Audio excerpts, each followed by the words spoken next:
Some of the worst violence seen in years in Israel and Gaza has led to dramatic images of confrontation across the region's skies.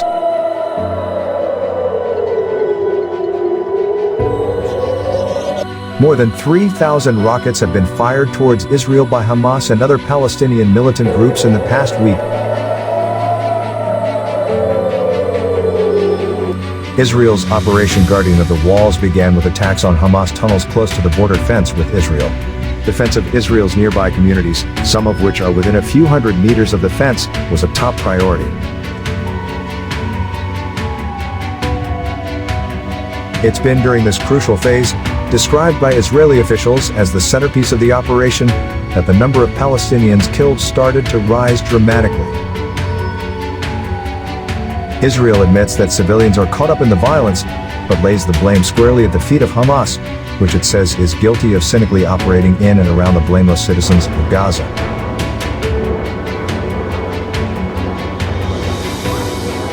Israel insisted it had no choice but to attack the building and said the fact that no one was killed was an example of the lengths to which its military will go to avoid civilian casualties.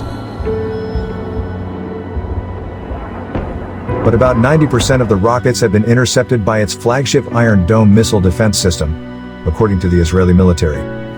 The Iron Dome was specially designed to protect against a range of incoming short-range threats.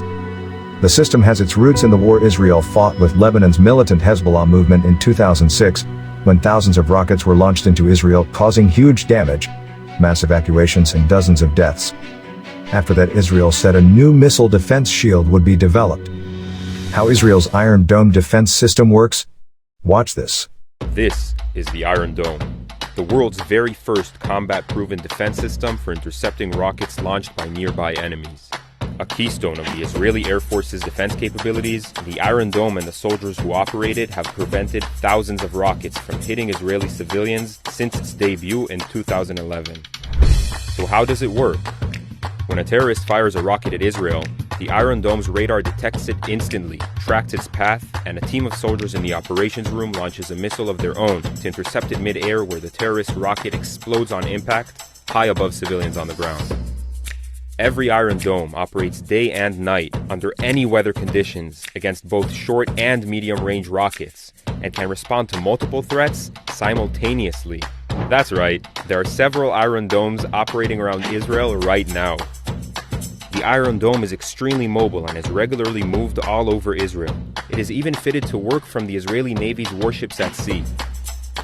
The Iron Dome is highly advanced, setting the bar high for all other aerial defense array systems that were built since, and the soldiers who operate it are ready at all times to defend Israel's skies and keep the people of Israel safe.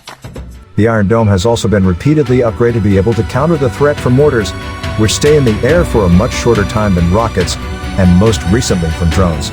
The IDF said on May 13 that the system had intercepted a UAV belonging to the Hamas terror organization that crossed from the Gaza Strip into Israeli territory, the first time a drone had been intercepted during combat. Israeli military analysts regard the system as a great success in protecting civilians, but they see the Iron Dome as just one component of a broader military strategy. The violence between Israel and Palestine is now the worst seen in years.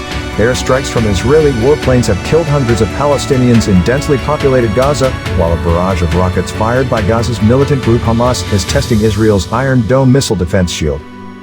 It is the main reason why, despite more than 3,000 rockets being fired in their direction, Israel has only suffered a relatively low number of fatalities.